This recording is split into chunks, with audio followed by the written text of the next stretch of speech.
Bueno, ya están, creo que casi todos, nada más me falta uno de que entren. Vamos a empezar con el curso. Primero que nada, les doy la bienvenida. Mi nombre es Raúl Hernández, soy médico internista y voy a estar acompañándolos durante estas 5 semanas de duración del curso de morfofisiología renal.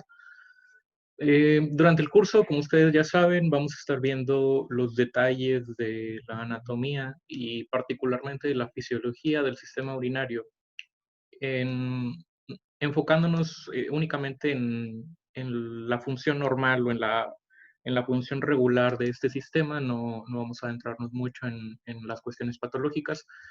Em, Antes de empezar el curso, quisiera revisar con ustedes algunos de los cambios que hubo ahí en la plataforma de Canvas, que no es el mismo formato que ustedes vieron durante el curso regular. Ahí hubo unos cambios que probablemente ya se percataron si es que entraron antes de la clase del día de hoy. Lo que van a ver ustedes en Canvas cuando entran a su sesión eh, en la página, es la página de inicio en la cual les habla un poco sobre cuáles son las cosas que se van a abordar. Pueden acceder desde aquí a las situaciones problema, perdón, desde acá abajo a las situaciones problema. No, ya me quitaron. Ok. Este, pero bueno, aquí les informa el horario de las sesiones que vamos a tener, que va a ser martes y viernes de 11 de la mañana a 1 de la tarde. Y desde aquí, desde esta liga, pueden acceder directamente a la clase. Esta liga les va a abrir directamente la aplicación de Zoom para que puedan entrar a la clase directamente. Y acá en este apartado, en sesiones anteriores, ustedes pueden revisar las clases previas. Aquí yo voy a ir subiendo las sesiones de Zoom que tengamos eh, conforme vayamos viendo cada una de las clases. Así que en caso de que quieran revisar o repasar algo en particular, lo pueden ir revisando aquí en esta parte, conforme se vaya llenando cada una de las secciones o de las sesiones. Aquí en esta parte vienen algunos conceptos generales sobre el curso, cuál es la forma en la cual vamos a trabajar, cuál es la duración del curso, que es del 29 al 31 de julio. Tiene una duración de 5 semanas, sobre qué es la modalidad FIT, que es flexible, interactiva y tecnológica. La modalidad FIT eran originalmente cuando, antes de que entrara en vigor el modelo TEC 21, eran cursos muy, muy, muy cortos, porque básicamente reducían todo un semestre de información o de clases dentro de un periodo de 5 semanas aproximadamente.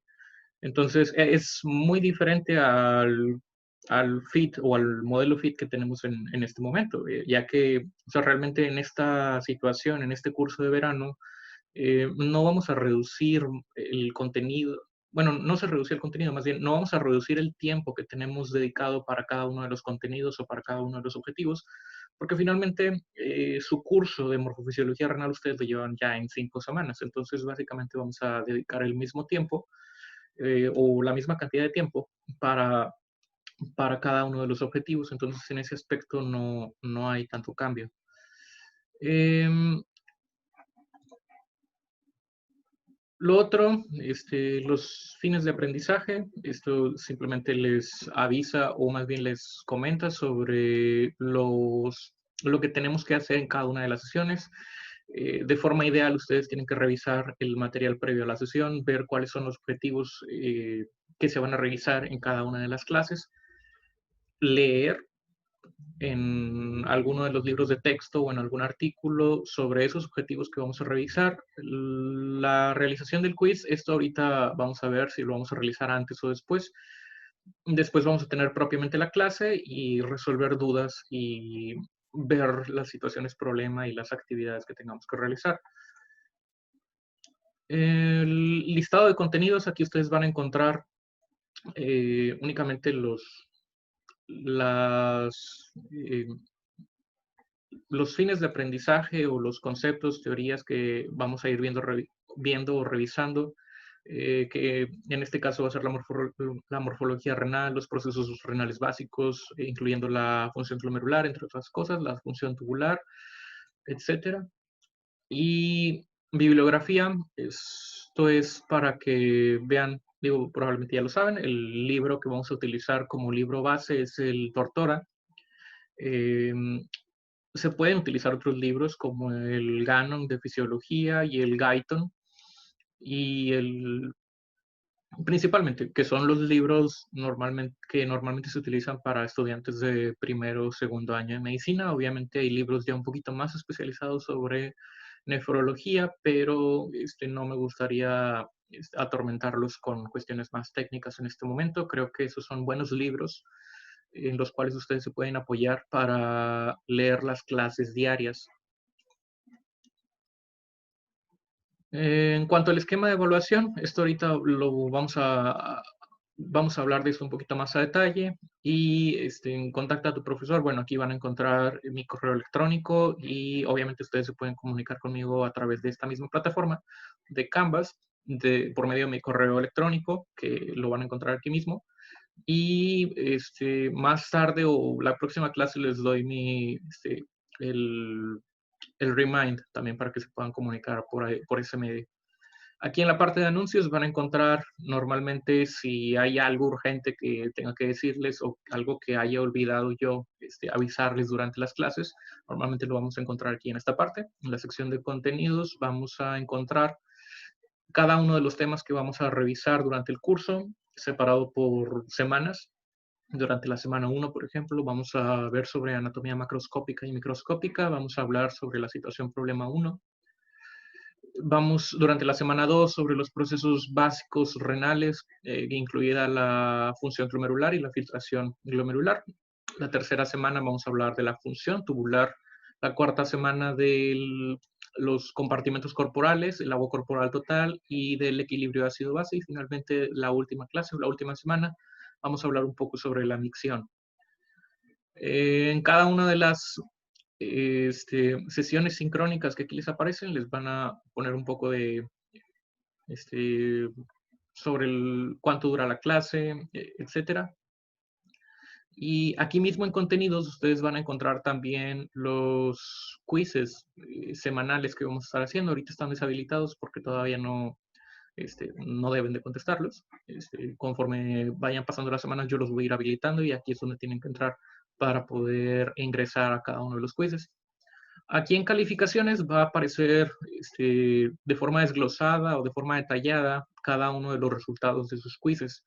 Insisto, aquí no aparecen porque están todavía, no están publicados, pero van a ir conforme se vayan publicando y conforme se vayan calificando, aquí van a ir apareciendo sus puntajes. Aquí va a aparecer el resultado de la cierre de situación, el cierre de la situación problema 1, de la situación problema 2, el resultado de su examen y la calificación final, y un poquito más detallado de cómo se califica todo eso. Ahorita vamos a ir hablando de eso, vamos a ir hablando. En este caso particular de curso de verano, no van a presentar un NACE, no van a presentar un examen de 300 preguntas que incluya otras materias. A diferencia del curso que llevamos, del curso semestral, en esta ocasión vamos a presentar un examen de 50 preguntas, exclusivamente de morfofisiología renal. Y ese examen es el que se va a tomar en cuenta en lugar de ley regular. La diferencia es que aquí no van a presentar 3, van a presentar únicamente un examen de 50 preguntas que tiene un valor del 50%, perdón, del 70%, y el 30% restante corresponde a las actividades que ahorita vamos a ver. Entonces, aquí mismo también van a ver su calificación final, pueden ver la ponderación de las actividades, en las cuales el cierre de la situación problema 1 y 2 vale 10% cada uno. El ACE o el examen de 50 preguntas que van a presentar al final del curso vale un 70%. Y los quizzes semanales tienen un valor del 2% cada uno para completar 10%. Y con eso ya es el 100% de la calificación. Entonces, esto es un resumen de lo que ya les acabo de decir. El examen tiene un valor de 70%, perdón, es un examen de 50 preguntas distribuido esas 50 preguntas de la forma más uniforme posible sobre cada uno de los objetivos que vamos a estar revisando durante las clases. Eh, Ahorita más tarde también les voy a agregar ahí en Canvas el archivo de los objetivos, de los temas prioritarios, que se me pasó añadirlo ahí a los archivos, pero más tarde se los agrego. Igual probablemente ustedes ya lo tienen, pero no está de más que lo agreguen. La situación problema uno, que la situación problema uno y 2 son las mismas que se revisaron durante el curso regular, entonces probablemente ya están familiarizados con eso. Pero ahorita vamos a hablar un poquito sobre la situación problema uno para irnos familiarizando otra vez con la situación y los quizzes semanales, que el curso está diseñado para que los quizzes semanales se presenten al inicio de cada semana. Esto quiere decir que en teoría, por ejemplo, ahorita antes de empezar ya propiamente con la clase, deberíamos estar contestando el quiz semanal. Esto con la finalidad de como presionarlos hasta cierto punto para que vayan leyendo las clases diarias. La verdad es que no sé qué tan conveniente sea eso de presentarlo antes de la semana. Entiendo la idea que tenían cuando diseñaron el curso de que se pusieran antes, pero digo, la verdad es que no es mi intención perjudicarlos. Creo que si lo presentan antes pueden tener a lo mejor un poquito de dificultad para contestarlo, que la calificación del quiz sea un poquito más baja y finalmente esas calificaciones en el quiz sí van a impactar en su calificación final. Entonces, yo preferiría, si ustedes están de acuerdo, en dejar los quizzes semanales para el final de la semana. Esto quiere decir que veamos clase el día de hoy, vemos clase el viernes de esta semana y al final de la clase del viernes presentar el primer quiz semanal, que en teoría va a ser, bueno, no en teoría, las preguntas del quiz van a ser sobre los temas que vimos durante esta semana. Entonces, si pusieron atención a la clase, si estudiaron un poquito ustedes por su parte, leyeron el tema, pues la verdad es que no deberían de tener ningún problema para contestar el quiz con una muy buena calificación o con un 100. Sobre la evaluación, esto nos pidió específicamente el centro de evaluación que hiciéramos algo que le dedicáramos un poquito más de tiempo, porque aparentemente hubo ahí algunos problemas sobre los métodos para calificar el examen. El ACE, sobre todo en este último periodo. Y bueno, la forma en la que se califica el ACE no es la forma tradicional o la forma a la que ustedes están acostumbrados, que yo también estaba acostumbrado, en la cual 100 equivalía a sacar las 33 preguntas correctas y con base en eso se sacaba una regla de tres simple y ya con eso yo podía sacar mi calificación. O sea, si tenía 24 aciertos y 33 aciertos correspondía a 100, nada más hacía una regla de tres simple y con eso yo sacaba mi calificación. Desde que se diseñó el ACE hace un año ya prácticamente, desde que se empezó y desde que empezó la aplicación de este examen, se decidió que la forma de evaluarlo iba a ser distinta e iba a ser tomando en cuenta el grado de dificultad de los reactivos, la confiabilidad de los reactivos, la capacidad de cada uno de los reactivos para discriminar los conocimientos que ustedes tienen y obviamente todo eso contrastándolo, tomando como base también el desempeño de los alumnos a nivel nacional. Esto quiere decir que la escala de calificaciones se establecía de acuerdo a los resultados a nivel nacional de todos los alumnos. Y la media se podía modificar, podía subir o podía bajar, dependiendo del desempeño de todos los alumnos a nivel nacional.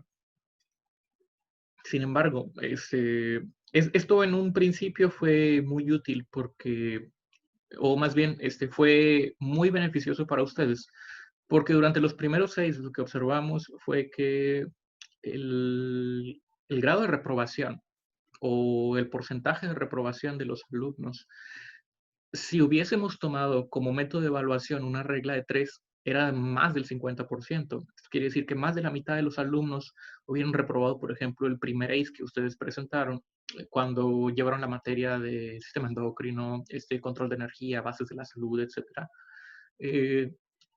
Por eso fue que, muy bueno, no por eso, más bien, el método de evaluación ya estaba diseñado desde antes, pero si tomáramos como método de evaluación la regla de tres, pues la verdad es que el porcentaje de alumnos que no pasan el ACE o que no pasan el examen sería muchísimo mayor.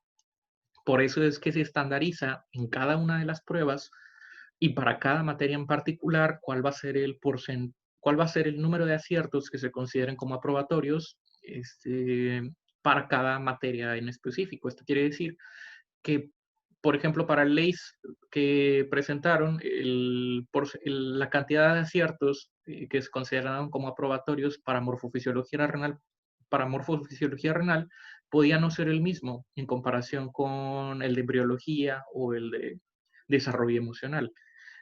Cada materia tenía su propio número de aciertos que se consideraban como aprobatorios. Esto es bueno si esto es bueno en todos los sentidos. Por ejemplo, si la media nacional o si el desempeño de los alumnos a nivel nacional es un poquito menor a lo esperado, esto quiere decir que, por ejemplo, la media nacional en lugar de ser de 24 aciertos baja a 21 aciertos. Esto ocasiona que el número de aciertos que va a considerarse como aprobatorio también baje. Entonces, en lugar de ser 24 aciertos, a lo mejor baja hasta 21 aciertos. Esto en el caso de los 33 preguntas, no de las 50 que vamos a presentar ahorita, pero aplica de forma similar. Y en el caso, que fue lo que pasó en el último ACE, de que la media nacional suba por arriba de esos 24 aciertos, el ACE tiene un límite superior, tiene un límite máximo, perdón, de la media, de qué tanto puede subir. El límite es 24. Esto quiere decir que aunque la media nacional suba por arriba de 24 aciertos, se va a mantener el 24 como el límite de aprobación. Esto quiere decir que aunque la media haya sido de 25 o 26 aciertos, la cantidad de reactivos que ustedes tuvieron que contestar de forma correcta para pasar el examen sigue siendo 24. O sea, la media se modifica únicamente cuando es hacia abajo, cuando el desempeño a nivel nacional fue un poquito menor de lo esperado. Pero cuando el desempeño es mejor, la media o la cantidad de aciertos que ustedes tienen que contestar de forma correcta para aprobar no se modifica, sigue siendo 24. Entonces, esa es la forma en la cual se mueve o se modifica el número de aciertos dependiendo del desempeño nacional. Y para este examen que ustedes van a presentar al final del curso va a ser de forma similar. Esto quiere decir, no va a ser una regla de tres. Se va a ajustar de acuerdo al desempeño de todos ustedes. Pero, digo, en el dado caso, que es lo que yo estoy esperando, que todos saquen arriba de 24 aciertos bueno, en este caso no va a ser 24 aciertos, van a ser, yo calculo que deben de ser alrededor de 34, 35 aciertos, ya que la prueba o el examen va a ser de 50 preguntas. En el supuesto caso, que es lo ideal y que es lo que yo estoy esperando para ustedes, que todos los 34 alumnos saquen arriba de 35 aciertos, que saquen 36, 37, pues todos pasarían. Esto no quiere decir, el hecho de que suba la media nacional o la media de todos ustedes, no quiere decir que siempre tenga que haber un pequeño porcentaje de reprobados. No funciona así. O sea, si todos superan la cantidad de aciertos que determina el centro de evaluación, pues todos pasan. Digo, espero que sea así, es lo que estamos tratando de hacer con este curso, pero bueno, siempre ocurre a lo mejor que algunas personas o una o dos personas a lo mejor no alcanzan la cantidad de aciertos esperados, pero bueno, es lo que vamos a tratar de evitar. Y bueno, el plan de evaluación, que ya lo mencionamos, que el ACE es el 70% y las otras actividades evaluables es el 30%. De esas otras actividades evaluables, ya hablamos de la situación problema 1, de la situación problema 2, que cada una vale el 10%, y los quizzes semanales que valen el 10% en total. Cada uno de ellos vale 2%. Y bueno, esto es lo mismo, son las características de LACE, que creo que ya expliqué lo más importante. Hasta este momento, ¿alguna duda o pregunta sobre los métodos de evaluación de LACE?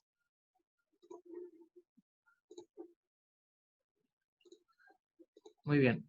Si no hay dudas, antes de empezar con la clase del día de hoy, de empezar a ver las generalidades, eh, me gustaría revisar primero la situación problema 1.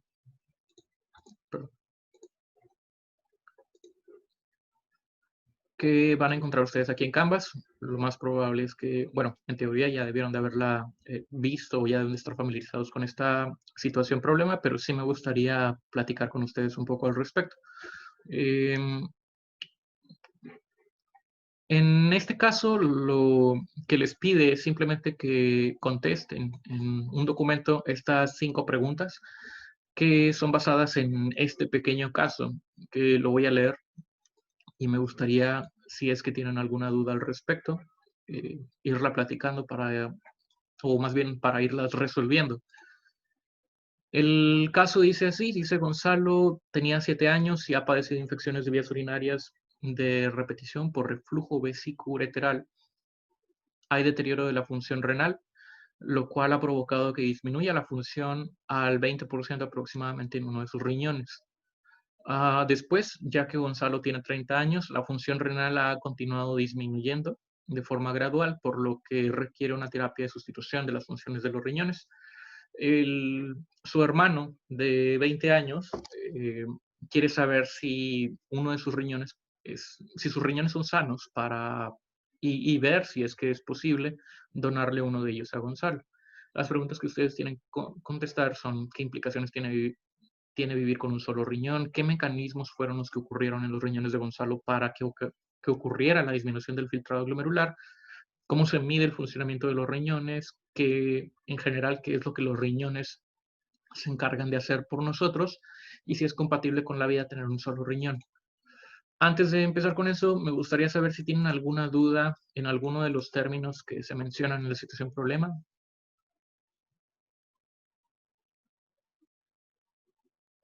Bueno, si no hay dudas, entonces yo les voy a preguntar, ¿qué es reflujo vesículo-ureteral?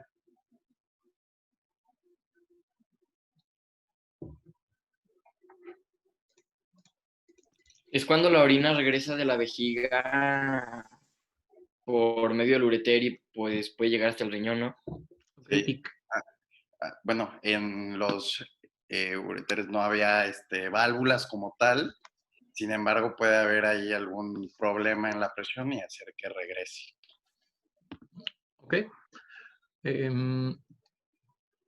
¿Cómo se mide la función renal o a qué se refiere el texto cuando menciona que la función está al 20%? Tengo entendido que está relacionado a las nefronas, a que varias de estas van perdiendo su función como tal y por lo tanto nos habían dicho que teóricamente, aunque ya no es tan buena, cada riñón puede funcionar con un 20% de sus nefronas, o sea, aproximadamente 200,000 y a partir de ahí pues ya va afectando en una insuficiencia renal. Ok. ¿Y cómo medimos la función de los riñones o cómo sabemos cuántas nefronas nos quedan?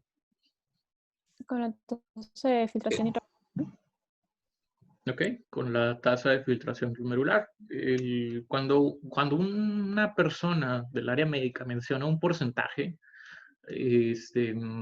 por ejemplo, en este caso que se menciona el 20%, no es que se haya medido la cantidad de nefronas que le quedan a la persona, es simplemente un estimado tomando como base la tasa de filtrado glomerular. Si ya sabemos que la tasa de filtrado glomerular, bueno, ya probablemente ya lo saben, que la tasa de filtrado glomerular es de 105 a 120 mililitros por minuto. Cuando hacemos el cálculo de la tasa de filtrado glomerular y nos da un resultado, por ejemplo, de 20 mililitros por minuto, pues podríamos decir a lo mejor de forma general que a esa persona le queda como un 20% de su función renal normal. obviamente no es lo más preciso del mundo, no es hasta cierto punto correcto hacerlo de esa forma, pero es un estimado de cuál es la función renal residual que le queda a la persona. O, y es algo que las personas que no están dentro del área de la salud pueden entender de forma más sencilla. Si ustedes les dicen, tu tasa de filtrado glomerular es de 30 o es de 15, obviamente pues no van a entender eso. Pero si tú les dices, oye, tu riñón está funcionando únicamente al 20%, creo que eso es algo muchísimo más sencillo de entender. Entonces, por eso a veces manejamos esos porcentajes para que las personas que no son médicos o no están dentro del área de la salud, pues lo puedan entender o puedan comprender la gravedad del asunto con mayor facilidad. El texto también menciona sobre que probablemente vaya a requerir una terapia de sustitución de las funciones de los riñones. ¿Qué es eso? ¿Qué son terapias sustitutivas de las funciones renales? Pues la diálisis o la hemodiálisis, ¿no? Tal vez cuando obviamente pues ya no tienes función eh, renal, pues tienes que sustituir esas funciones haciéndolo de forma externa. ¿Ok? ¿Y saben qué es la hemodiálisis y la diálisis peritoneal? ¿Alguien tiene algún familiar o ha conocido a alguien al que le hayan estado haciendo alguna de estas terapias de sustitución? Bueno, hay dos tipos de terapia sustitutiva renal. Una es la hemodiálisis y la segunda es la diálisis peritoneal. Cada una tiene sus ventajas y desventajas. Y hay algunas variaciones que, digo, no son motivo del examen, pero sí es importante que los conozcan. Por ejemplo, en el caso de la hemodiálisis es un proceso por el cual se sustituye la función de los riñones y nos tiene que ayudar una máquina de hemodiálisis para realizar ese proceso de filtrado. Normalmente podemos conectar o tenemos que conectar al paciente a esa máquina durante un periodo de 3 a 4 horas al día. Durante al menos 3 veces por semana. Y durante ese tiempo el paciente tiene que colocarse una vía para conectarse, que normalmente es un catéter de hemodiálisis que se coloca en el cuello normalmente. Hay algunas personas que después de mucho tiempo de tener el catéter se les cambia a algo que se llama fístula arteriovenosa, la cual normalmente se pone en el brazo y se puede conectar directamente desde esa fístula hacia la máquina. Para que tengan una idea, una sesión de hemodiálisis tiene un costo aproximadamente de 1,500 pesos, 1,500, 1,600 pesos. Y eso es de lo más barato que vayan a encontrar en los centros de hemodiálisis o en los hospitales. Y como les dije, normalmente tenemos que conectar a los pacientes unas 3 veces por semana. Entonces, 3 veces por semana por 1,500 son como unos 4,500 pesos a la semana. Entonces, imagínense a una persona que ya tenga una enfermedad renal crónica, ¿cuánto dinero va a gastar en sesiones de hemodiálisis? Si es que decide continuar con este método y sobre todo si no tiene algún seguro de gastos médicos, porque probablemente ustedes saben que, por ejemplo, la seguridad social, al menos el INSABI, o lo que antes era el Seguro Popular, no cubre la enfermedad renal crónica. Si tú necesitas diálisis, ya sea hemodiálisis o diálisis peritoneal, o el trasplante, obviamente tampoco, pues no está cubierto dentro de este sistema de salud. El IMSS sí lo cubre, aunque normalmente en el IMSS el problema es que al menos las sesiones de hemodiálisis no te las hacen tan frecuentemente como se debería. O sea, en lugar de darte 3 sesiones a la semana, a lo mejor te hacen 2. Y tampoco el tiempo de duración no es el óptimo. En lugar de que estés 3 o 4 horas pegado a la máquina en el IMSS por el alto flujo de pacientes, pues a lo mejor nada más te conectan 2 horas o 1 hora a la máquina. Entonces, pues no es lo ideal. Entonces, si no tienes seguro de gastos médicos, pues no es como que lo más barato del mundo, no es algo que cualquier persona pueda costear. Por eso es tan importante la salud renal y obviamente prevenir el tener que llegar a estas situaciones en las cuales ya se requiera la terapia de sustitución de las funciones renales. La diálisis peritoneal es un poquito diferente. Para esta, el catéter no se coloca en el cuello. En el caso de la hemodiálisis se coloca un catéter que va directamente a la vena subclavia o a la vena yugular. En el caso de la diálisis peritoneal se coloca un catéter que va en el abdomen y que va directamente hacia la cavidad peritoneal. En este caso se utilizan bolsas que ya tienen un contenido determinado de glucosa, sodio, potasio y otros electrolitos y que se introducen a la cavidad peritoneal. En este caso, lo que se hace es que el peritoneo va a funcionar como la membrana de filtración, va a reemplazar las funciones del riñón. Y normalmente lo que hacemos es dejar la bolsa o dejar el contenido de la bolsa, más bien el líquido, dentro de la cavidad peritoneal de las personas por 3 horas, 4 horas, 6 horas, dependiendo del tipo de diálisis que estamos haciendo. Y ya después de que haya pasado ese tiempo, sacamos el líquido y el líquido que estamos sacando de la cavidad peritoneal es un líquido que ya reabsorbió la urea, los electrolitos de desecho, puede llevar incluso algo de glucosa y otras sustancias de desecho que normalmente se encarga de filtrar el riñón. En este caso estamos haciendo que el peritoneo sustituya esa función de filtración que normalmente tiene el glomérulo en la nefrona. Es un poquito más barato, sin embargo sigue siendo muy caro si ustedes quieren comprar las bolsas. Esto no es 3 veces por semana, esto sí se hace todos los días. Entonces, pues la verdad es que los dos métodos de terapia de sustitución de las funciones renales son caros, no son cuestiones que cualquier persona pueda costear. Y finalmente la, la mejor opción o la opción que es más cómoda para todos los pacientes y que todos quisiéramos tener en caso de que tuviéramos enfermedad renal crónica es el trasplante renal.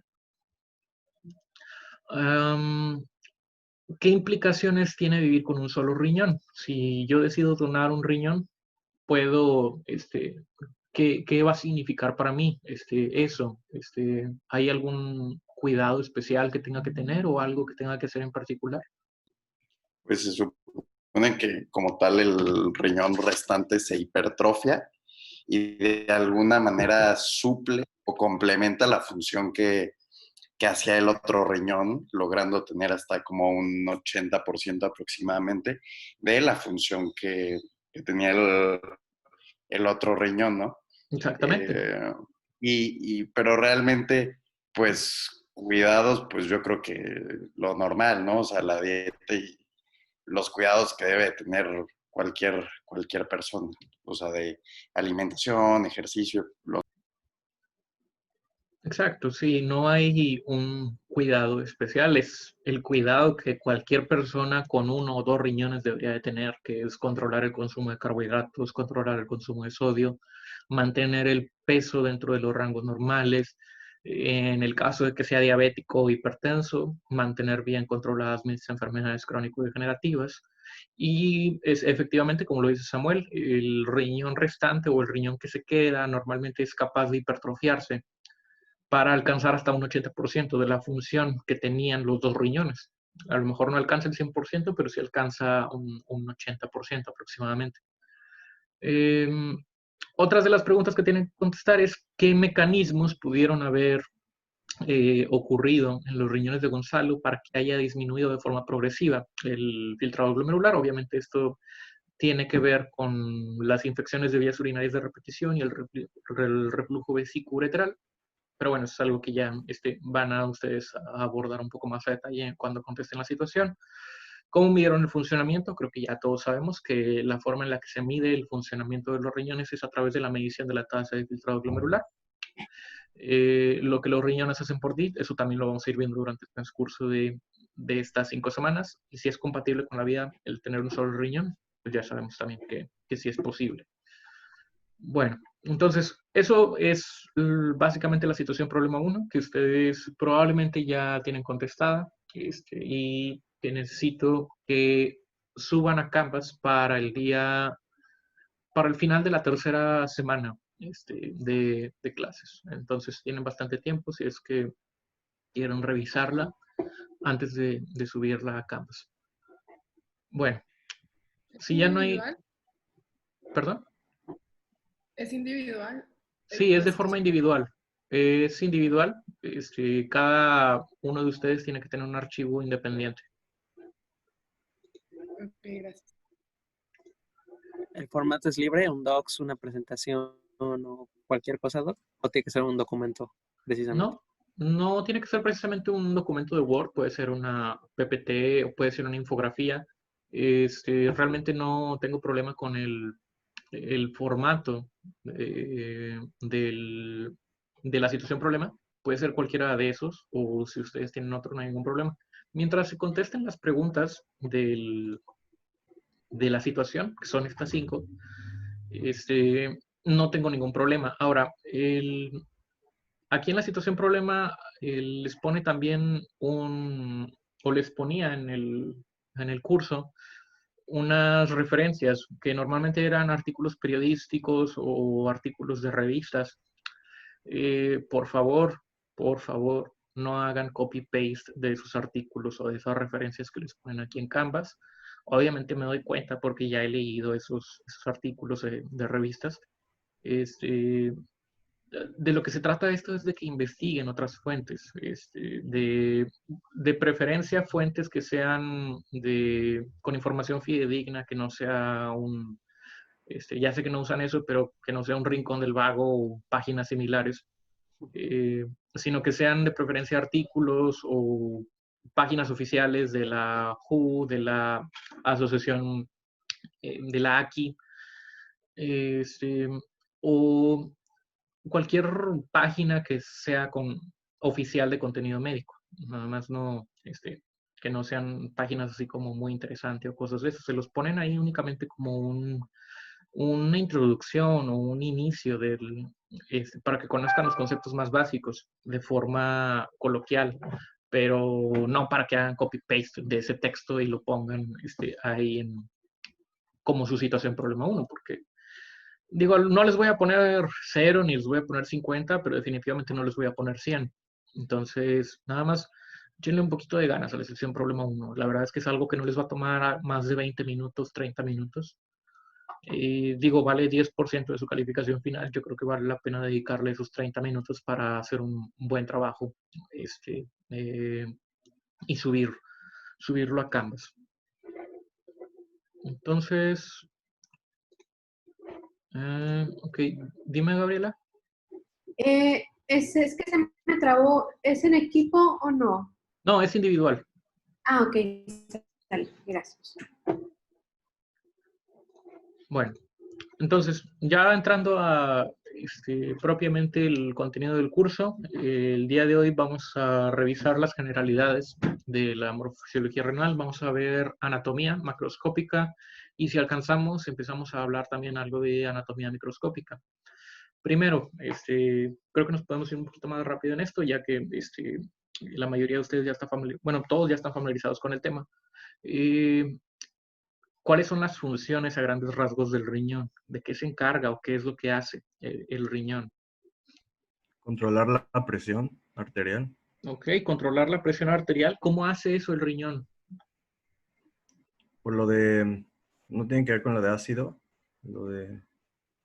Aumenta o disminuye el volumen sanguíneo. Ok, uno es el incremento, el manejo de la bulimia. Eso es una de las funciones del riñón y obviamente la bulimia está directamente relacionada con la presión arterial.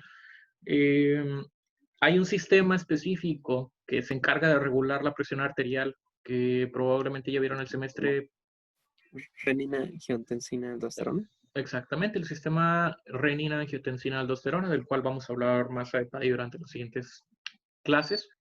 Es el encargado principal de regular la presión arterial, al menos por parte del riñón. ¿Qué otra cosa hace el riñón? Producción de orina, filtración de la sangre, depuración, equilibrio ácido-base y el equilibrio hidroeléctrico. Ok, entonces la depuración o eliminación de productos de desecho, el metabolismo, por ejemplo la urea, la creatinina, la bilirrubina y el ácido úrico, que son productos de desecho de distintos, del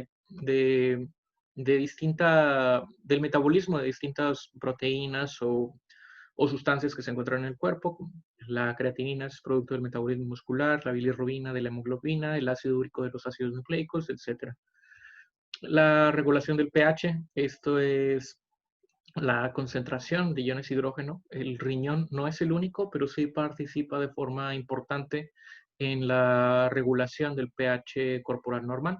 ¿Cuál es el pH normal en el cuerpo?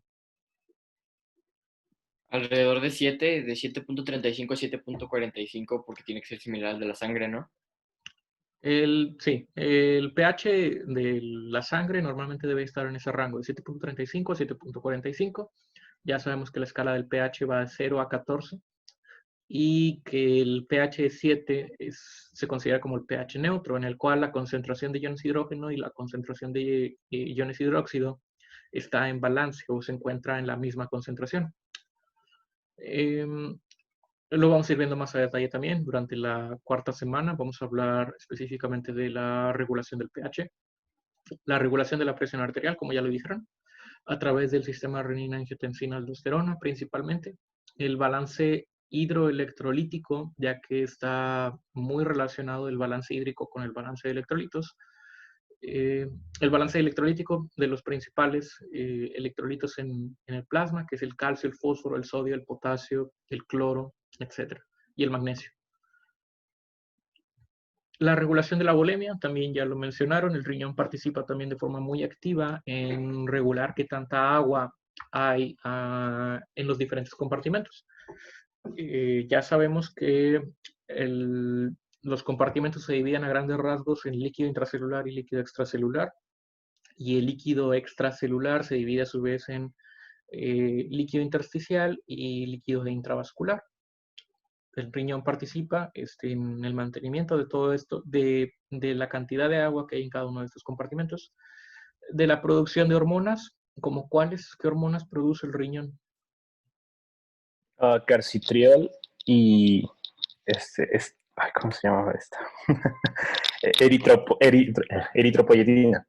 La eritropoyetina, ¿cuál es la función de la eritropoyetina?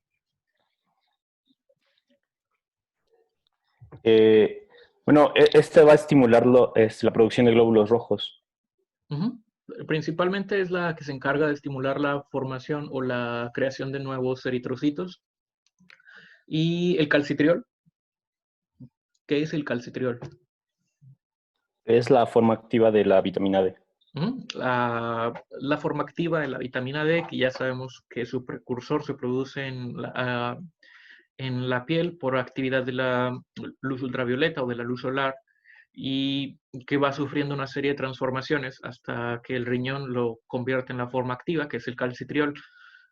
Obviamente el deterioro de la función renal va aunado a que haya menor producción de estas hormonas de calcitriol, de eritropoyetina, y que normalmente en una persona que tiene enfermedad renal crónica sea necesario reemplazarlas por medio de vitaminas vía oral o inyectadas en el caso de la eritropoyetina. Muy bien. El riñón también participa en la regulación de la glucosa, y esto es en pacientes que tienen niveles muy elevados de glucosa por arriba del nivel normal, que ya sabemos que es 100 miligramos por decilitro en la sangre. El riñón puede excretar el exceso de glucosa para tratar de mantener los niveles de glucosa en la sangre dentro del rango normal. Normalmente el riñón reabsorbe toda la glucosa a través del cotransportador SGLT2, pero cuando se sobrepasa la capacidad de ese cotransportador es cuando empieza a aparecer glucosa en la orina, o cuando se empieza a eliminar glucosa a través de la orina. El riñón también participa en el mantenimiento de la osmolaridad o la osmolaridad plasmática. ¿Qué es la osmolaridad? La cantidad de solutos en una solución. ¿Ok? Es la cantidad de solutos en relación a la cantidad de líquido o a la cantidad de agua que hay en una solución. ¿Y cuál es la osmolaridad plasmática normal?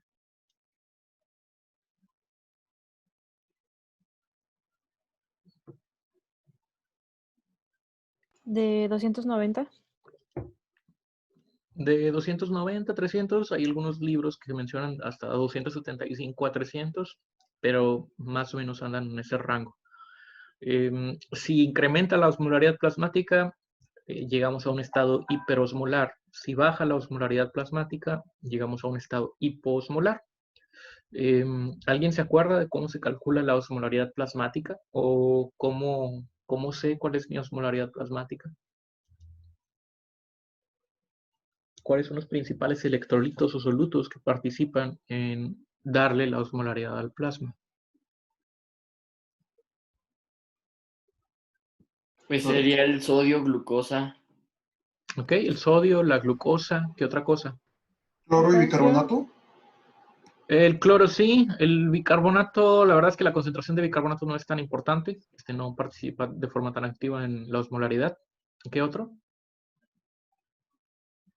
No estoy seguro, pero creo que ahí es todo lo del sistema de contracorriente, ¿no? Para la osmolaridad en los riñones.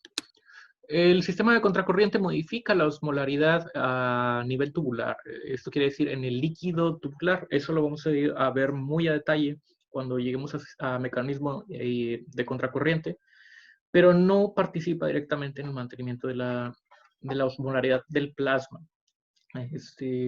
Por ahí mencionaron también el calcio. El calcio se encuentra en concentraciones muy bajas en el plasma, por lo tanto no es de los solutos más importantes. Obviamente todos los electrolitos y todos los solutos participan en la osmolaridad que tiene la sangre.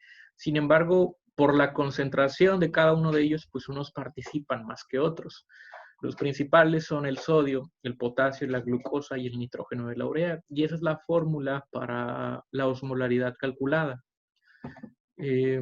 Lo vamos a ver más a detalle también en clases más adelante, pero la fórmula es sodio más potasio por 2, más glucosa entre 18, más el nitrógeno de la urea entre 2.4.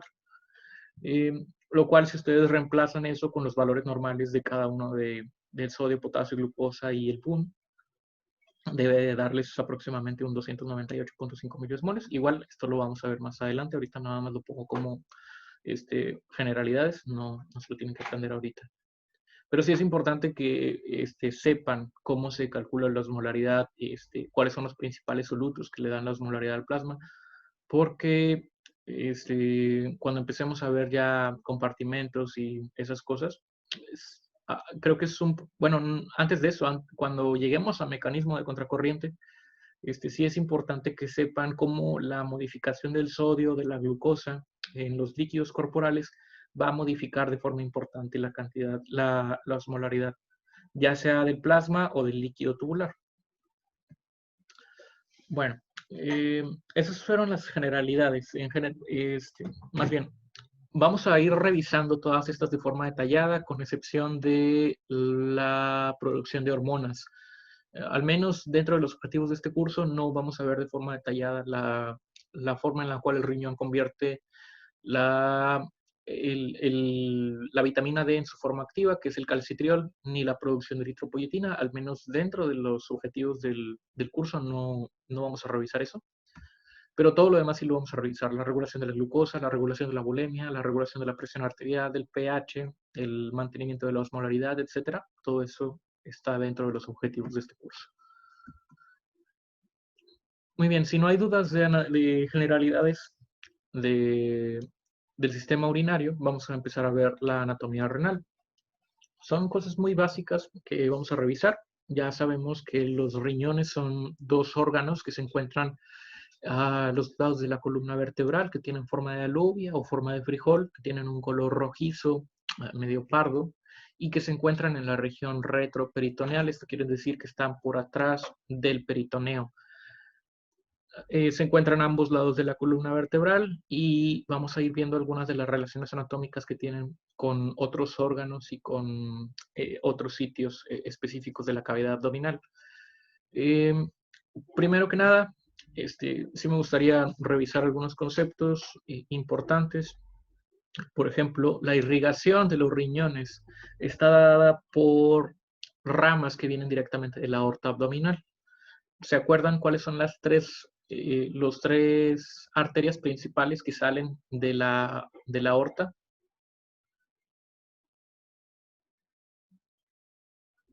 De la aorta abdominal.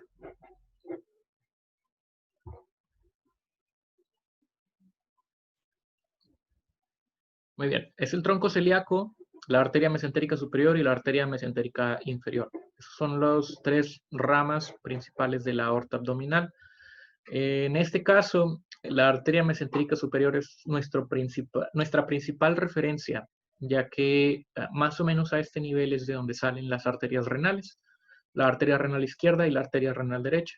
La arteria renal izquierda es un poquito más corta en comparación con la arteria renal derecha, y esto es por la localización de la aorta abdominal, ya que la aorta abdominal no se localiza en el centro exacto de la columna vertebral, se localiza más bien un poquito a la izquierda de la columna vertebral, por lo tanto, el trayecto que tiene que recorrer para llegar hasta el riñón del lado izquierdo es un poquito más corto en comparación con el riñón del lado derecho. Este es el tronco celíaco, esta es la arteria mesentérica superior, esto que está aquí es la vena cava inferior y las venas renales también. La vena renal derecha es un poquito más corta en comparación con la vena renal izquierda. ¿Cuánto mide normalmente un riñón? De 10 a 12 centímetros de largo, de 5 a 7 de ancho y 3 centímetros de grosor.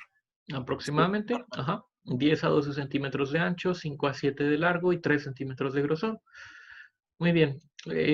¿Cuáles son aproximadamente a qué nivel de la columna vertebral o de las vértebras se encuentra cada uno de los riñones? Normalmente están entre T12 y L3. Sin embargo, bueno, uno está más abajo que el otro por la cuestión del hígado, me parece. Muy bien. Bueno, sí, digo, obviamente. El derecho ya está como en 12. El riñón derecho está un poquito. Perdón. Sí. No, iba a decir que de las vértebras se dan la torácica y la tercera lumbar. 12ª torácica y tercera lumbar. Y con la relación a las costillas, ya era la 11ª y 12ª. Es diferente, no se vayan a confundir. Una cosa es la vértebra y otra cosa es las costillas. De las costillas sí es entre la 11ª y 12ª. En cuanto a las vértebras, sí es en la 12ª torácica y en la tercera lumbar. Y el riñón derecho sí está un poquito más abajo en comparación con el riñón izquierdo, y esto es por el efecto del hígado, que se encuentra normalmente en esta parte y que desplaza de forma inferior o hacia la parte de abajo el riñón del lado derecho. El sitio de entrada, o más bien el sitio por donde sale el uretero que se dirige hacia la vejiga, es la pelvis renal. Y el sitio donde entran y salen los vasos sanguíneos del riñón se llama ilio renal. Eso es el tronco celíaco, la arteria mesentérica superior. Ya mencionamos que se encuentra aproximadamente entre la 12ª y la tercera vértebra, 12ª torácica y la tercera vértebra lumbar. Y el riñón está protegido por algunas capas que se encargan de mantener al riñón dentro de la cavidad abdominal en su posición. ¿Cuáles son las capas que comprenden a toda la fascia o las capas que cubren a los riñones? Bueno, de adentro hacia afuera sería la cápsula renal fibrosa, luego una cápsula adiposa y una fascia renal, que es de donde se sujeta. Ok, entonces es la cápsula renal, la cápsula adiposa y la fascia renal. La cápsula renal es una cápsula fibrosa, la cápsula adiposa es básicamente grasa, y la fascia renal, para verlo un poquito más a detalle, creo que esta imagen es un poquito mejor para eso. Si vemos aquí, esto es el riñón del lado derecho.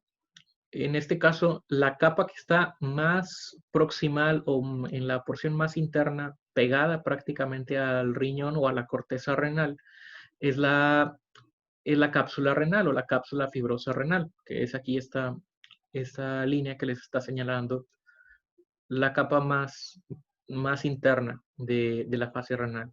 Después de eso sigue la cápsula adiposa, también conocida como grasa perirrenal, que es esta grasita que se encuentra después de la cápsula fibrosa renal, y finalmente la última capa que cubre el riñón es la fascia renal, que es esta última capa que se encuentra aquí. Pero también la grasa retroperitoneal, o sea, le da fijación, protección, ¿no? También tipo la del retroperitoneo. Ajá, la grasa retroperitoneal también participa en darle la fijación, pero si les llegan a preguntar en el examen cuáles son las 3 principales capas que cubren a los riñones, son esas. La cápsula fibrosa del riñón o la cápsula fibrosa renal, la cápsula adiposa o la grasa perirrenal y las láminas anteriores y posteriores de la fascia renal o la fascia renal. Obviamente, también la grasa que se encuentra alrededor en la región retroperitoneal también participa en darle la posición o mantener el riñón en su posición dentro del retroperitoneo, pero las 3 principales que ustedes tienen que saber son esas 3.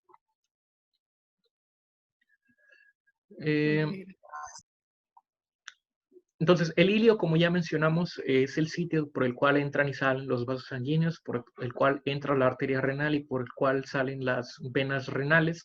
El riñón se puede dividir en una cara anterior y una cara posterior, y en bordes laterales y en borde medial, con un polo superior y un polo inferior. Aquí está señalándoles la cápsula fibrosa, únicamente, sin señalarles la cápsula adiposa o la fascia renal, y el uretero, que ya sabemos que es el que va a desembocar en la vejiga. Esta es otra proyección simplemente de la cápsula o de las capas que recubren al riñón, pero es lo mismo, es la cápsula fibrosa renal, la grasa perirrenal y la fascia renal, que es la capa más externa. Aparte de esas capas que recubren el riñón, hay que también conocer cuáles son las estructuras anatómicas que se relacionan más estrechamente con cada uno de los riñones, tanto con el riñón derecho como el izquierdo. Por ejemplo, en el caso del riñón derecho, ¿qué estructuras anatómicas o qué órganos se encuentran en estrecha relación con cada uno de los polos o de los bordes de este riñón?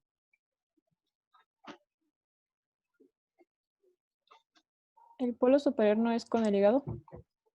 Con el hígado, ¿ok?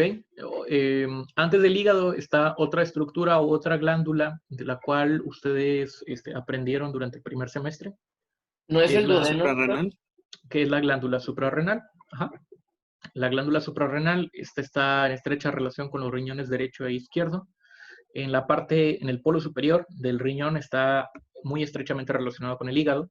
¿Qué otras estructuras también se encuentran relacionadas con el riñón derecho? ¿El duodeno? El duodeno se encuentra aquí un poquito en la parte más interna, también. ¿Qué otras cosas? Por ejemplo, con el polo inferior del riñón, hay una estructura aquí muy importante que da vuelta y se dirige. Colon transverso. Ajá. O sea, el polo inferior del riñón derecho está muy relacionado con la flexura colónica del lado derecho.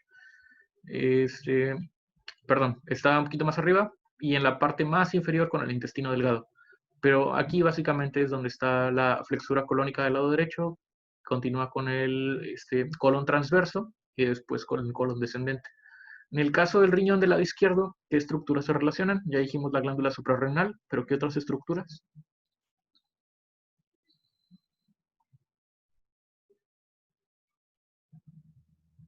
Está también el estómago.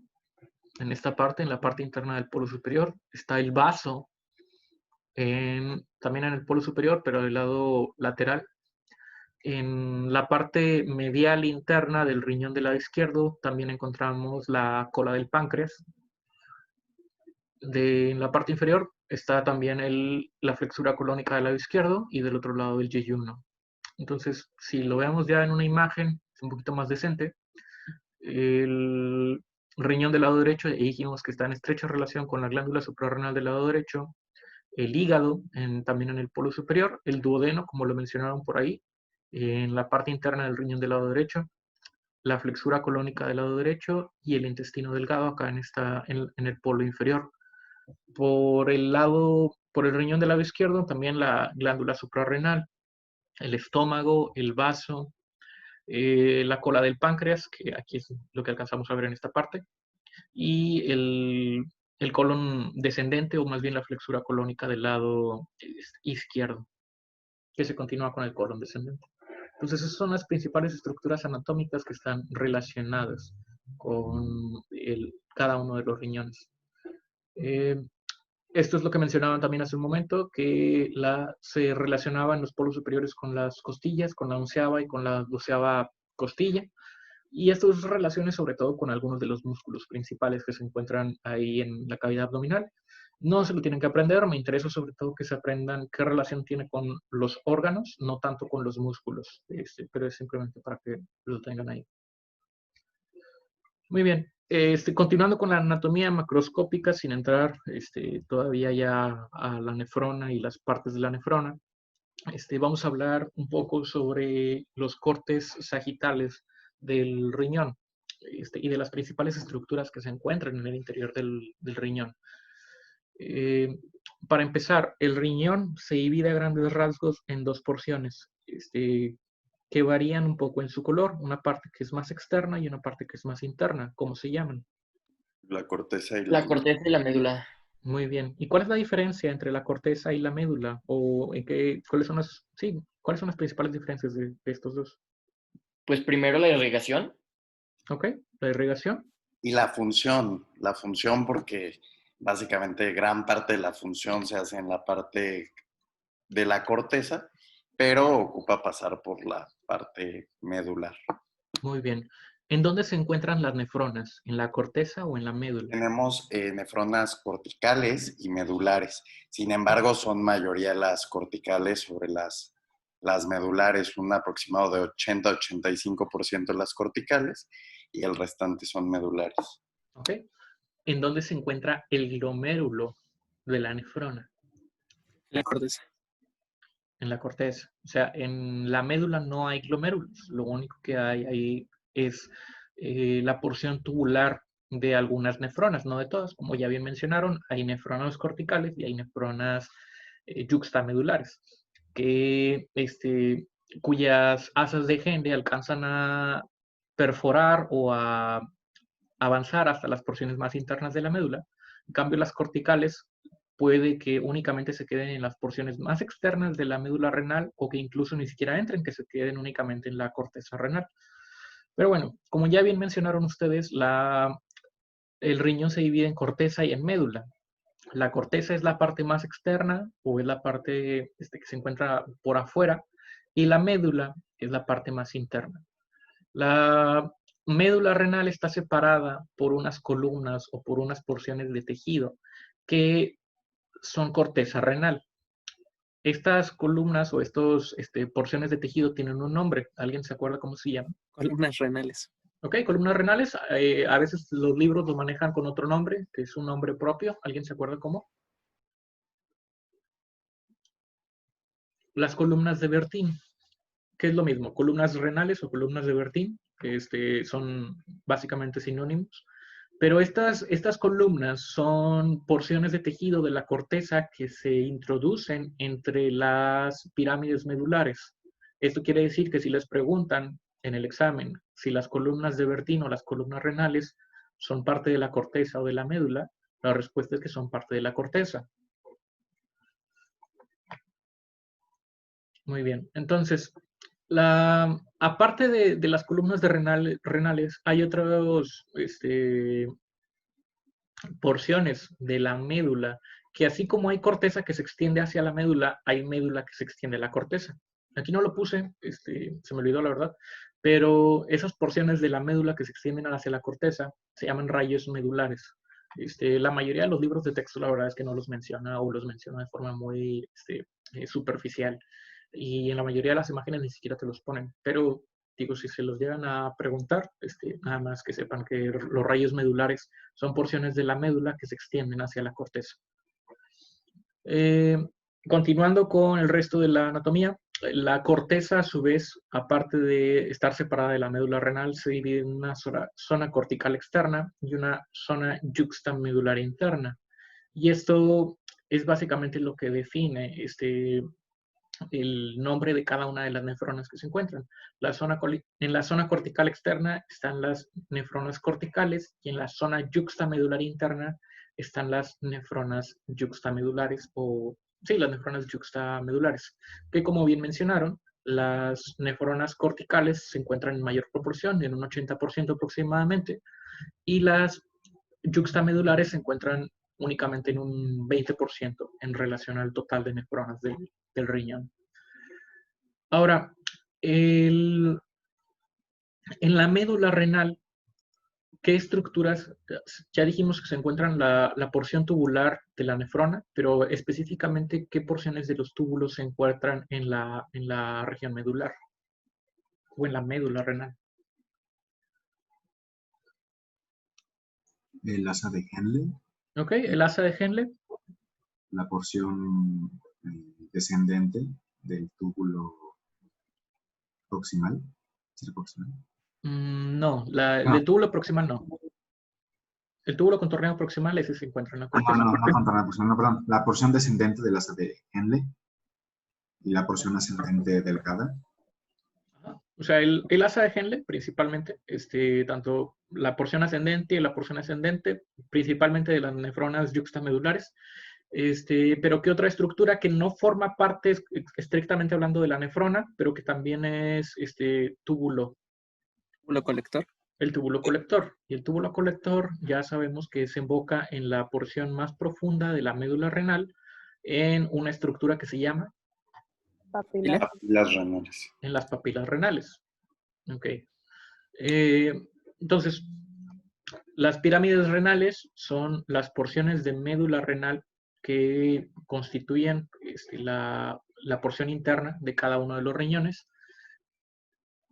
La corteza renal junto con una pirámide renal y las columnas renales que se encuentran a los lados de esa médula renal constituyen el lóbulo renal, que es esto que está señalado aquí. O sea, todo esto es un lóbulo renal. Ahora, la papila renal va a desembocar en una estructura que ya forma parte del sistema colector de la orina. ¿Cómo se llaman esas estructuras? Cálices menores. Okay, los cálices menores. Los cálices menores se van a ir juntando o van a ir confluyendo o uniendo más bien para formar los cálices mayores. En un riñón de forma normal hay aproximadamente de 10 a 18 cálices menores con 2 a 3 cálices mayores y posteriormente esos cálices mayores van a desembocar en la pelvis renal. De la pelvis renal salen hacia el uréter. En un dibujo un poquito más, más bonito de lo que estamos mencionando ahorita, los cálices menores, que ya dijimos que hay de 10 a 18 por riñón, se van a unir en los cálices mayores, que son estos que están aquí, y después los cálices mayores desembocan en la pelvis renal. Y la pelvis renal ya envía el flujo de orina hacia el uréter. Pero es ya básicamente lo que mencionamos. La porción de la corteza, que es una porción rojiza, y la médula, que es un poco más oscura o más parda. La papila renal, que es el sitio, el ápice de la pirámide renal, el sitio donde desemboca la orina en los cálices menores. Las columnas renales o de Bertin, que son porciones de corteza renal que se extienden entre las pirámides renales. Y, bueno, ahorita de los vasos sanguíneos hablamos un poquito más a detalle. Hasta ahorita, ¿alguna duda de lo que hemos visto de anatomía renal? Yo, dijo que de cálices menores eran como entre 10 y 18. ¿Y de los mayores cuántos? De 2 a 3 aproximadamente. Gracias. Muy bien.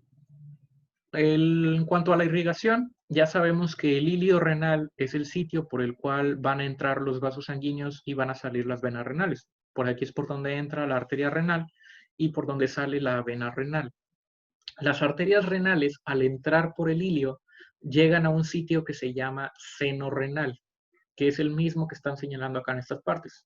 O sea, es la parte ya interna del riñón después de que atravesamos el hilio. Y en el seno renal es donde se van a empezar a dividir las arterias renales para conformar toda la irrigación de las columnas y de la médula, que ahorita vamos a ver más adelante cómo funciona la microvasculatura renal. Pero es importante que sepan distinguir entre el ilio renal, que es el sitio de entrada, y el seno renal, que es donde ya se empiezan a dividir las arterias. Esto es para resumir simplemente lo que ya dijimos. La corteza renal es una área superficial roja clara y la médula renal, que está dividida en las pirámides renales, está en una coloración un poquito más parda o más oscura, que es el área más profunda del tejido renal. La corteza se extiende desde la cápsula hasta las bases de las pirámides y los espacios que hay entre ellas se llaman columnas de Bertin o columnas renales. Las porciones de la médula que se extienden hacia la corteza son los rayos medulares. Eso, como les digo, la mayoría de los libros no se los pone, pero serían básicamente porciones de médula que se extienden hacia hacia la corteza. Muy bien. Ya hablando específicamente de la nefrona, ahí tenemos tiempo. ¿Cuáles son cuáles son los tipos de nefrona? Ya me lo dijeron, son las corticales y las yuxtamedulares. La nefrona es la unidad funcional del riñón. ¿Cuántas nefronas tiene un riñón aproximadamente? 1 millón, más o menos. 1 millón aproximadamente. Y la cantidad de nefronas es algo que ya está establecido desde el nacimiento o desde la embriogénesis. Y no hay formación de nuevas nefronas durante nuestra vida. Esto quiere decir que si tenemos pérdida de nefronas por alguna enfermedad, por algún traumatismo o por cualquier otra razón, esas nefronas que perdemos son nefronas que ya no se pueden regenerar, que ya no se van a recuperar. La nefrona se divide en dos partes, se divide en una parte glomerular y en una parte tubular. La parte glomerular incluye todo el contenido en el interior de la cápsula de Bowman, y la porción tubular, que incluye a todos, al túbulo contorneado proximal, al túbulo contorneado distal, el asa de Henle, y tanto la porción descendente como la ascendente. Y ya dijimos que hay dos tipos de nefronas. Están las nefronas corticales o superficiales, cuya característica es que su asa de Henle únicamente llega hasta la médula externa o hacia la porción más superficial de la médula, y o únicamente se queda en la corteza, sin alcanzar la médula renal. Y las nefronas yuxtamedulares, cuya asa de Henle llega hasta la médula interna, y de estas únicamente hay un 15 a un 20% del total de nefronas en el riñón. Hay 1 millón de nefronas por cada riñón y estas no se pueden regenerar. Entonces, hay dos tipos de nefronas, como ya lo mencionamos. Están las nefronas yuxtamedulares, que son las que vemos aquí en la pantalla del lado izquierdo, y las nefronas corticales. Las nefronas yuxtamedulares tienen una cápsula de Bowman, que es una porción de tejido que contiene al penacho capilar o a los capilares glomerulares. Y después de la cápsula de Bowman, el contenido filtrado sigue ¿hacia dónde sigue después de salir del espacio de Bowman el líquido que se filtra? Contorneado proximal. Hacia el túbulo contorneado proximal. Entonces, el glomérulo está constituido por la cápsula de Bowman y el penacho glomerular o los capilares glomerulares.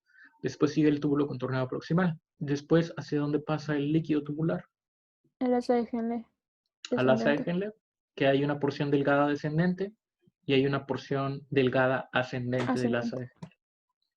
Después de esto, entra la porción gruesa ascendente del asa de Henle, que todavía se encuentra en la porción de la médula externa. O sea, todo esto es médula externa, esto ya es médula interna. El líquido tubular sigue atravesando y llega a una porción una región que divide el asa de Henle con el túbulo contorneado distal. Esta región tiene características especiales porque participa en la regulación de la presión arterial y en la regulación de la tasa de filtrado glomerular. ¿Cómo se llama esta porción de células que se encuentran en el túbulo y que tienen un contacto estrecho con la arteriola aferente? ¿Son las células de la mácula densa? Es la mácula densa, de la cual también vamos a hablar un poquito más adelante. La mácula densa o las células de la mácula densa son lo que separan al asa ascendente gruesa de Henle del túbulo contorneado distal. Después del túbulo contorneado distal están los túbulos conectores, que como su nombre lo indica, conectan al túbulo contorneado distal con el túbulo colector. Y finalmente está el túbulo colector, que es el que participa en muchas cuestiones de equilibrio ácido-base, de regulación de la bulimia y el metabolismo de la urea, como vamos a ir viendo más adelante. Estrictamente hablando, el túbulo colector no forma parte de la nefrona. La nefrona termina hasta el túbulo contorneado distal, pero el túbulo colector no es parte de la nefrona. Entonces, esto que estamos viendo del lado izquierdo es una nefrona yuxtamedular, y esto que vemos del lado derecho es una nefrona cortical. La nefrona cortical, la diferencia principal que mencionamos es que el túbulo, la porción tubular del asa de Henle únicamente llega hasta la médula externa sin llegar hacia la médula interna, que es la porción más profunda de la médula renal, o incluso se puede quedar aquí en la misma corteza, sin alcanzar a entrar a la médula externa. Entonces, todo el trayecto incluye desde el glomérulo, el túbulo contorneado proximal, la porción descendente del asa de Henle, la porción ascendente, el túbulo contorneado distal, y finalmente desemboca en el túbulo colector. Si lo vemos en un dibujo un poco más decente, vemos aquí también los dos tipos de nefronas. Vemos las nefronas yuxtamedulares del lado izquierdo y las nefronas corticales del lado derecho. Igual, la porción del asa de Henle alcanza a entrar en la porción interna de la médula renal, y la nefrona cortical, su asa de Henle únicamente se queda en la porción externa de la médula renal, sin alcanzar a penetrar las porciones más profundas. Y aquí está señalada la mácula densa, que es la porción que separa la porción gruesa del asa de Henle con el túbulo contorneado distal, y que está en estrecha relación con la arteria aferente o con la arteriola aferente. ¿Hasta aquí alguna duda?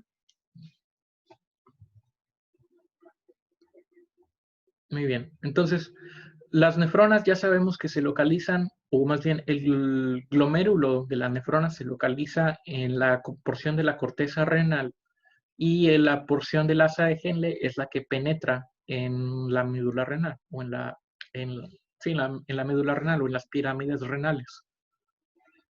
Todas estas bolitas que vemos aquí son los glomérulos, donde está la cápsula de Bowman y los capilares glomerulares, y estos tubos que vemos hacia la parte de abajo son las asas de Henle, con este siendo el túbulo colector, el cual desemboca en la papila renal para que la orina pase de la papila hacia los cálices menores, después hacia los cálices mayores y finalmente hacia la pelvis renal.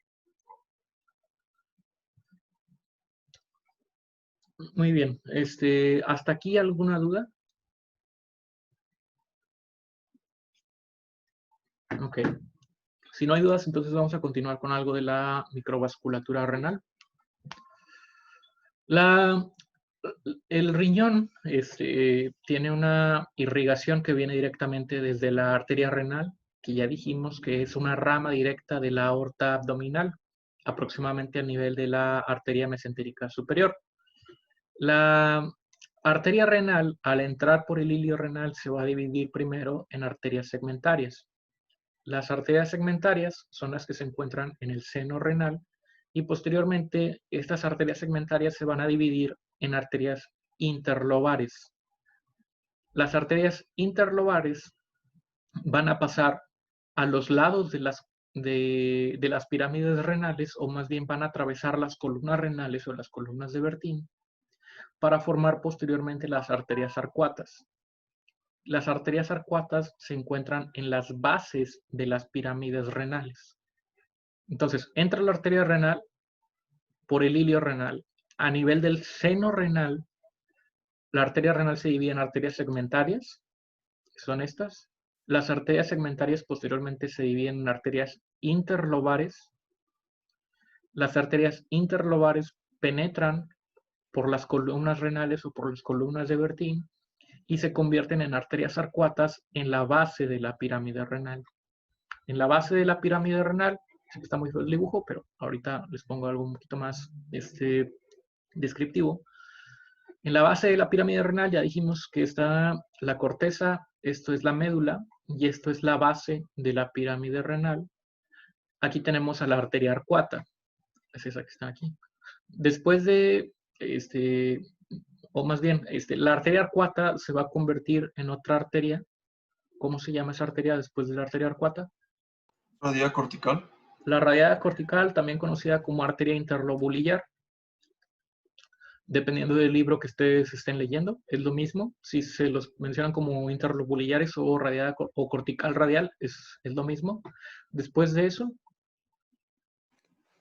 ¿Aferente? Después de eso sigue la arteriola aferente.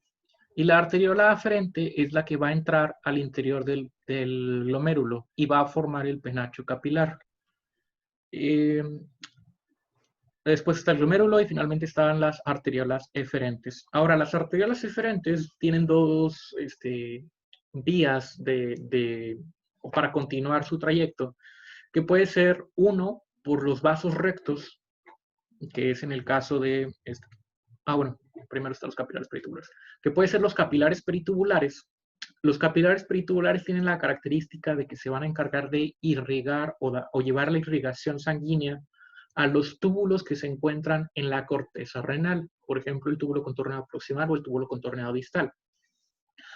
Y estos capilares peritubulares nunca penetran hacia la médula renal o hacia las pirámides renales. Continúan su trayecto para unirse después con las venas peritubulares, que ahorita vamos a ver. Otro trayecto que pueden seguir las arteriolas eferentes es hacia los vasos rectos o hacia la vasa recta descendente. Estos vasos rectos sí penetran hacia la médula renal, convirtiéndose en la vasa recta descendente, y son los vasos que van a irrigar las asas de Henle y que participan en el mecanismo de intercambio por contracorriente, que después vamos a ver. La vasa recta descendente después da la vuelta o hace una vuelta en U, convirtiéndose en la vasa recta ascendente, para después unirse también con las venas peritubulares, o más bien con las venas interlobulillares ya directamente. Entonces los capilares peritubulares continúan en las venas peritubulares y estas desembocan en las venas interlobulillares, las cuales van a desembocar después en las venas arcuatas, y después sigue un trayecto similar al de la arteria. Se convierten en venas interlobares, venas segmentarias y vena renal. Entonces, si lo queremos ver ya de forma completa, está la arteria renal, que continúa en arterias segmentarias, después en arterias interlobulares o interlobares, después en arterias arcuatas, arterias interlobulillares o cortical radial, arteriola aferente, el glomérulo, la arteriola eferente, después a los capilares peritubulares, las venas interlobulillares, venas arcuatas, las venas interlobares, las venas segmentarias, y ya no me alcanza el espacio, pero sigue la vena renal. Yo tengo dudas sobre eso, disculpe. Dime. Sobre la pasada. En una asesoría que tuve cuando estábamos pues en el semestre normal, el que me dio la asesoría me comentó sobre la arteria testicular que tenía relación con esto.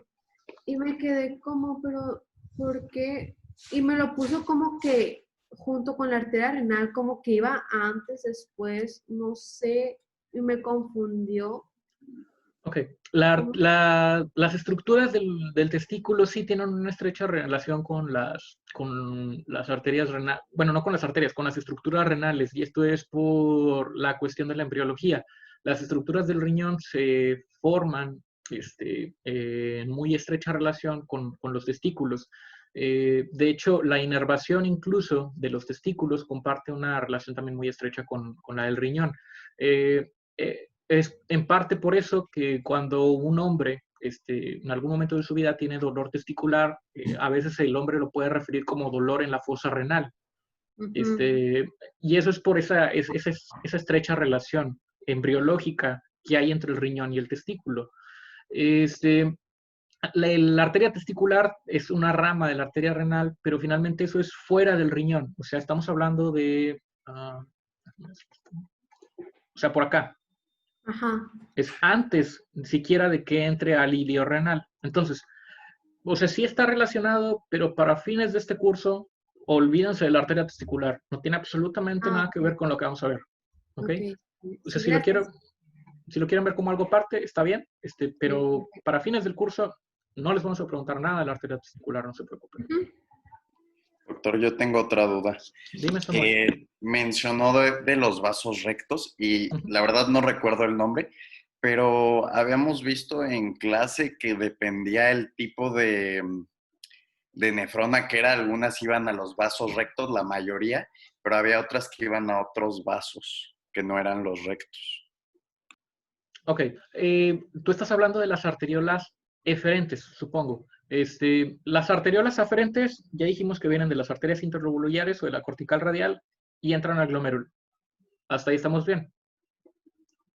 Después, del glomérulo salen las arteriolas eferentes. Las arteriolas eferentes,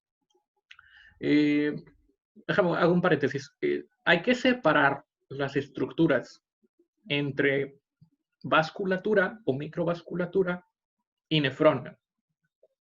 Ahorita ya vimos cuál es el trayecto que sigue la nefrona y dependiendo del tipo de nefrona, si es cortical o yuxtamedular, si su asa de Henle penetra o no en la médula externa y en la médula interna. En la microvasculatura, olvídense tantito de la nefrona, olvídense tantito de las asas de Henle y de todo eso. Lo que me importa es que sepan cuál es todo el trayecto. Y después de que salen del glomérulo, las arteriolas eferentes pueden seguir dos trayectos. Pueden seguir el trayecto de los capilares peritubulares, por eso se los pongo aquí en esta parte. Estos son los capilares peritubulares, que son ramas, o más bien son continuación de la arteriola eferente. Los capilares peritubulares, sin embargo, no penetran en ningún momento en la médula renal, o sea, no se dirigen hacia abajo. Simplemente siguen su trayecto por la misma corteza renal para unirse después a las venas peritubulares y desembocar en las venas interlobulillares. Por otro lado, las arteriolas eferentes pueden continuar también como vasos rectos y estas sí penetran hacia la médula renal. No es que dependa del tipo de, específicamente del tipo de nefrona, o sea, podríamos pensar que las nefronas yuxtamedulares, que sus vasos sanguíneos siguen el trayecto de los vasos rectos, pero no es necesariamente así. Puede haber nefronas yuxtamedulares que sigan el trayecto de los capilares peritubulares y nefronas corticales que sigan el trayecto de los vasos rectos. O sea, realmente no depende del tipo de nefrona, simplemente qué trayecto va a seguir la arteriola eferente. Si va a seguir por el capilar peritubular o si va a seguir por los vasos rectos. No sé si me expliqué un poquito mejor, Samuel. Sí, pero, por ejemplo, ¿de qué depende que se vaya por un camino o por el otro? Es que no depende de algo en particular. O sea, así como hay dos tipos de nefronas, las corticales y las yuxtamedulares, hay dos tipos de caminos que puede seguir la arteriola eferente. No es que dependa de algo, no es que se tenga que cumplir un criterio o que se tenga que cumplir un factor específico para decidir si se va a ir por el capilar peritubular o si se va a ir por la base recta. O sea, no hay un factor específico que vaya a decidir eso. Simplemente es saber que los vasos rectos se van a encargar de irrigar la médula renal y que los capilares peritubulares se van a encargar de irrigar a la porción tubular de las nefronas en la corteza renal. Por ejemplo, aquí en esta imagen, que ya es un poquito más detallada, pero yo sé que al principio puede ser un poquito difícil de entender. En este caso, la arteriola interlobulillar continúa con la arteriola aferente, que es esta que estoy señalando aquí, entra al capilar glomerular y posteriormente del capilar glomerular sigue por la arteriola eferente. Y esta arteriola eferente en particular se convierte en vasos rectos porque penetra hacia la médula renal. Se convierte en vasa recta descendente y después se convierte en vasa recta ascendente. Ya dijimos que la vasa recta ascendente después termina en las venas interlobuliares o en las venas arcuatas. Por otro lado, por ejemplo acá en este caso, la arteriola aferente entra al capilar glomerular y su arteriola eferente continúa por los capilares peritubulares, que son estos que están aquí. Los capilares peritubulares no penetran hacia la médula renal, sino que continúan su camino únicamente por la corteza renal y después el capilar peritubular se une con la vena peritubular y después se une con la vena interlobular que desemboca en la vena arcuata, etc. A veces, a lo mejor esta imagen, cuando se las pongo de inicio, puede ser un poquito más difícil de entender, por eso se las pongo acá de forma simplificada. Y ya aquí, creo que ya con esta información es un poquito más sencillo de entender. Aquí les ponen ya junto con la nefrona, cómo es que interactúa la microvasculatura con la nefrona.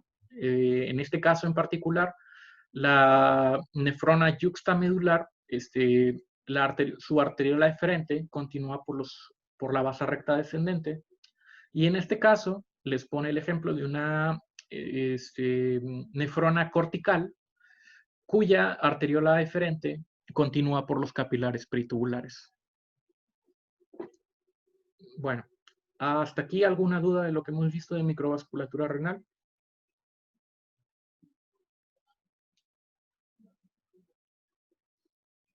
Ok, si no hay dudas, me voy a quedar aquí en glomérulo.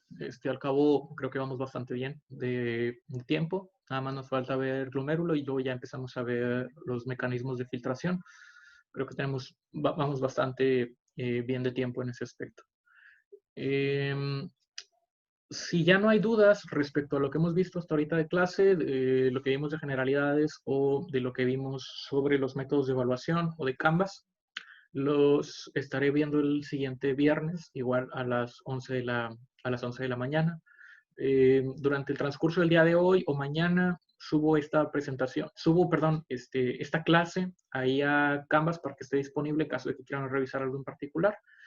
Y pues nada más, si ya no hay ninguna duda, los estoy viendo el siguiente viernes. Tengo una duda, Doc, sobre lo que estamos hablando de la microvasculatura. Dime. O sea, una arteriola eferente no se puede dividir, o sea, o se divide en vasos rectos o se divide en capilares peritubulares, ¿no puede dividirse en los dos? No, es una u otra, o es capilar peritubular o es vasos rectos, pero no puede seguir dos trayectos. Ok, gracias. Bueno, si ya no hay ninguna otra duda, los veo el siguiente viernes. Muchas gracias, doctor. Hasta luego. Muchas gracias, Doc. Gracias. Hasta luego. Gracias, Doc.